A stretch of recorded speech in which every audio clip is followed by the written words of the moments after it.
Capítulo 9. Reunindo Jesus os 12 apóstolos, deu-lhes poder e autoridade sobre todos os demônios e para curar enfermidades. Enviou-os a pregar o reino de Deus e a curar os enfermos. Disse-lhes: não leveis coisa alguma para o caminho, nem bordão, nem mochila, nem pão, nem dinheiro, nem tenhais 2 túnicas. Em qualquer casa em que entrardes, ficai ali até que deixeis aquela localidade. Onde ninguém vos receber, deixai aquela cidade, e em testemunho contra eles, sacudi a poeira dos vossos pés. Partiram, pois, e percorreram as aldeias, pregando o evangelho e fazendo curas por toda parte. O tetrarca Herodes ouviu falar de tudo o que Jesus fazia e ficou perplexo.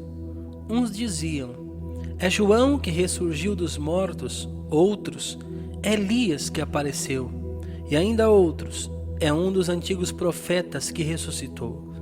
Mas Herodes dizia: eu degolei a João. Quem é, pois, este de quem ouço tais coisas? E procurava ocasião de vê-lo. Os apóstolos, ao voltarem, contaram a Jesus tudo o que haviam feito.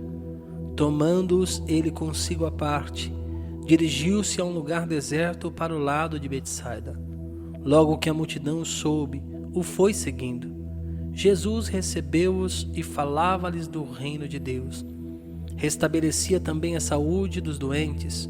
Ora, o dia começava a declinar, e os 12 foram dizer-lhe: despede as turbas para que vão pelas aldeias e sítios da vizinhança e procurem alimento e hospedagem, porque aqui estamos num lugar deserto. Jesus replicou-lhes: dai-lhes vós mesmos de comer. Retrucaram eles: não temos mais do que 5 pães e 2 peixes, a menos que nós mesmos vamos e compremos mantimentos para todo este povo, pois eram quase 5.000 homens. Jesus disse aos discípulos: mandai-os sentar. Divididos em grupos de 50, assim o fizeram e todos se assentaram. Então Jesus tomou os 5 pães e os 2 peixes, levantou os olhos ao céu, abençoou-os, partiu-os e deu-os aos seus discípulos, para que os servissem ao povo. E todos comeram e ficaram fartos. Do que sobrou, recolheram ainda 12 cestos de pedaços. Num dia em que ele estava a orar a sós com os discípulos, perguntou-lhes: quem dizem que eu sou? Responderam-lhe: uns dizem que és João Batista, outros Elias, outros pensam que ressuscitou algum dos antigos profetas. Perguntou-lhes então: e vós, quem dizeis que eu sou? Pedro respondeu: o Cristo de Deus. Ordenou-lhes energicamente que não o dissessem a ninguém. Ele acrescentou: é necessário que o Filho do Homem padeça muitas coisas, seja rejeitado pelos anciãos, pelos príncipes dos sacerdotes e pelos escribas. É necessário que seja levado à morte e que ressuscite ao 3º dia. Em seguida, dirigiu-se a todos: se alguém quer vir após mim, renegue-se a si mesmo, tome cada dia a sua cruz e siga-me. Porque quem quiser salvar a sua vida, irá perdê-la. Mas quem sacrificar a sua vida por amor de mim, irá salvá-la.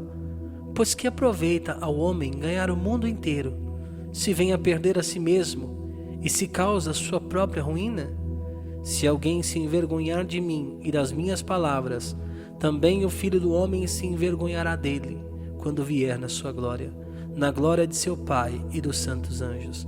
Em verdade vos digo, dos que aqui se acham, alguns há que não morrerão, até que vejam o reino de Deus. Passados uns 8 dias, Jesus tomou consigo Pedro, Tiago e João, e subiu ao monte para orar. Enquanto orava, transformou-se o seu rosto, e as suas vestes tornaram-se resplandecentes de brancura. E eis que falavam com ele 2 personagens, eram Moisés e Elias, que apareceram envoltos em glória, e falavam da morte dele, que se havia de cumprir em Jerusalém. Entretanto, Pedro e seus companheiros tinham se deixado vencer pelo sono. Ao despertarem, viram a glória de Jesus e os dois personagens em sua companhia. Quando estes se apartaram de Jesus, Pedro disse: Mestre, é bom estarmos aqui. Podemos levantar 3 tendas, uma para ti, outra para Moisés e outra para Elias. Ele não sabia o que dizia. Enquanto ainda assim falava, veio uma nuvem e encobriu-os com a sua sombra. E os discípulos, vendo-os desaparecer na nuvem, tiveram um grande pavor. Então da nuvem saiu uma voz: Este é o meu filho muito amado, ouvi-o. E enquanto ainda ressoava esta voz, achou-se Jesus sozinho. Os discípulos calaram-se e a ninguém disseram naqueles dias coisa alguma do que tinham visto. No dia seguinte, descendo eles do monte, veio ao encontro de Jesus uma grande multidão. Eis que um homem exclamou do meio da multidão: Mestre, rogo-te que olhes para meu filho, pois é o único que tenho. Um espírito se apodera dele e subitamente dá gritos. Lança-o por terra, agita-o com violência, fala-o espumar e só o larga depois de o deixar todo ofegante.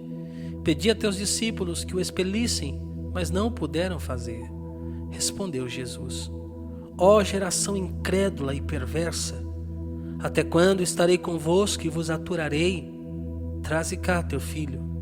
E quando ele ia chegando, o demônio lançou-o por terra e agitou-o violentamente. Mas Jesus intimou o espírito imundo, curou o menino e o restituiu a seu pai. Todos ficaram pasmados ante a grandeza de Deus. Como todos se admirassem de tudo que Jesus fazia, disse ele a seus discípulos: Gravai nos vossos corações estas palavras. O Filho do Homem há de ser entregue às mãos dos homens. Eles, porém, não entendiam essa palavra, e era-lhes obscura, de modo que não alcançaram o seu sentido, e tinham medo de lhe perguntar a esse respeito. Veio-lhes então o pensamento de qual deles seria o maior. Penetrando Jesus nos pensamentos de seus corações, tomou um menino, colocou-o junto de si e disse-lhes: Todo o que recebe este menino em meu nome, a mim é que recebe. E quem recebe a mim, recebe aquele que me enviou.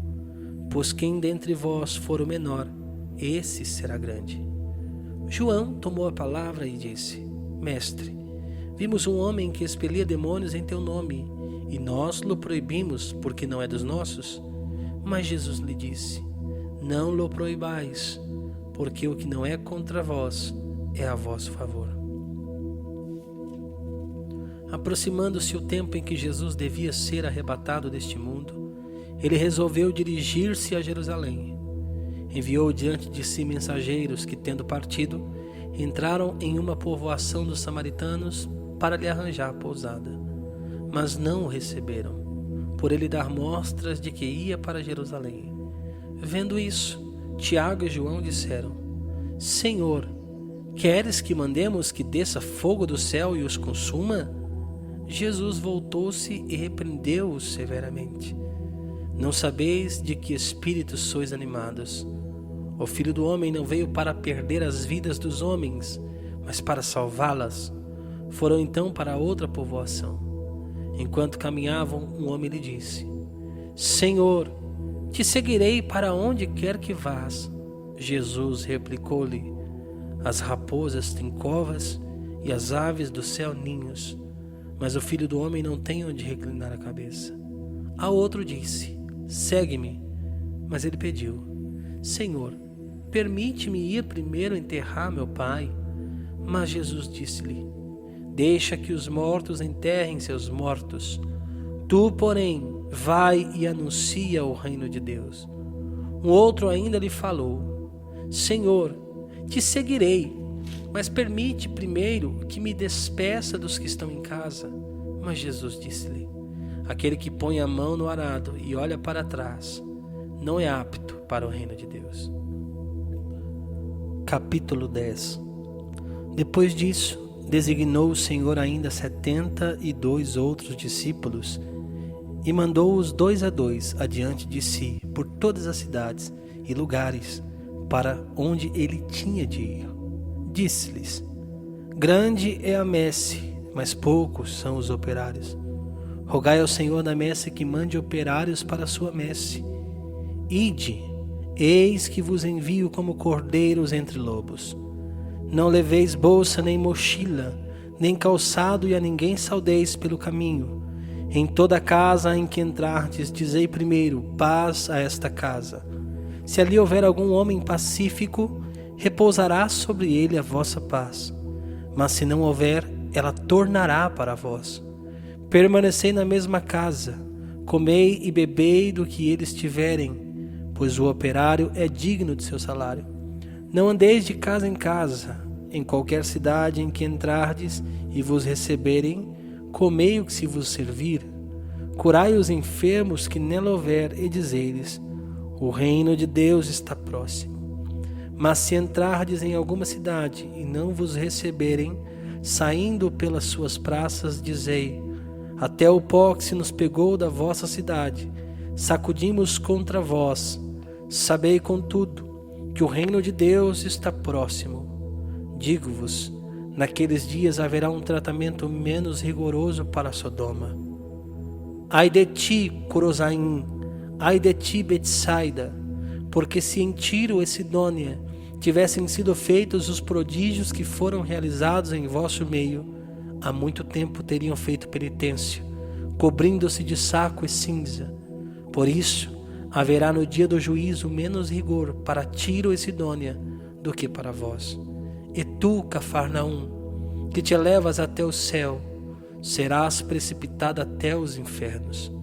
Quem vos ouve, a mim ouve, e quem vos rejeita, a mim rejeita, e quem me rejeita, rejeita aquele que me enviou.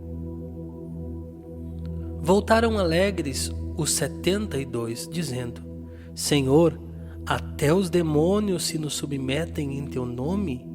Jesus disse-lhes: Vi Satanás cair do céu como um raio. Eis que vos dei poder para pisar serpentes, escorpiões e todo o poder do inimigo. Contudo, não vos alegreis porque os espíritos vos estão sujeitos, mas alegrai-vos porque os vossos nomes estejam escritos no céu. Naquela mesma hora, Jesus exultou de alegria no Espírito e disse: Pai, Senhor do céu e da terra, eu te dou graças, porque escondeste estas coisas aos sábios e inteligentes e as revelaste aos pequeninos. Sim, Pai, bendigo-te porque assim foi do teu agrado. Todas as coisas me foram entregues por meu Pai. Ninguém conhece quem é o Filho senão o Pai, nem quem é o Pai senão o Filho, e aquele a quem o Filho o quiser revelar. E voltou-se para os seus discípulos e disse: Ditosos os olhos que veem o que vós vedes, pois vos digo que muitos profetas e reis desejaram ver o que vós vedes e não o viram, e ouvir o que vós ouvis e não o ouviram. Levantou-se um doutor da lei e, para pô-lo à prova, perguntou: Mestre, que devo fazer para possuir a vida eterna? Disse-lhe Jesus: Que está escrito na lei? Como é que lês? Respondeu ele: Amarás o Senhor teu Deus de todo o teu coração, de toda a tua alma, de todas as tuas forças e de todo o teu pensamento, e ao teu próximo como a ti mesmo. Falou-lhe Jesus: Respondestes bem, faze isto e viverás. Mas ele, querendo justificar-se, perguntou a Jesus: E quem é meu próximo? Jesus então contou: Um homem descia de Jerusalém a Jericó e caiu nas mãos de ladrões, que o despojaram e, depois de o terem maltratado com muitos ferimentos, retiraram-se, deixando-o meio morto. Por acaso desceu pelo mesmo caminho um sacerdote, viu-o e passou adiante. Igualmente um levita, chegando àquele lugar, viu-o e passou também adiante. Mas um samaritano que viajava, chegando àquele lugar, viu-o e moveu-se de compaixão. Aproximando-se, atou-lhe as feridas, deitando nelas azeite e vinho, colocou-o sob a sua própria montaria e levou-o a uma hospedaria e tratou dele. No dia seguinte, tirou 2 denários e deu-os ao hospedeiro, dizendo-lhe: trata dele, e quanto gastares a mais, na volta te pagarei. Qual desses 3 parece ter sido próximo daquele que caiu nas mãos dos ladrões? Respondeu o doutor: aquele que usou de misericórdia para com ele. Então Jesus lhe disse: vai e faze tu o mesmo. Estando Jesus em viagem, entrou numa aldeia, onde uma mulher chamada Marta o recebeu em sua casa. Tinha ela uma irmã por nome Maria, que se assentou aos pés do Senhor para ouvi-lo falar. Marta, toda preocupada na lida da casa, veio a Jesus e disse: Senhor, não te importas que minha irmã me deixe só a servir? Dize-lhe que me ajude. Respondeu-lhe o Senhor: Marta, Marta, andas muito inquieta e te preocupas com muitas coisas. No entanto, uma só coisa é necessária. Maria escolheu a boa parte, que lhe não será tirada.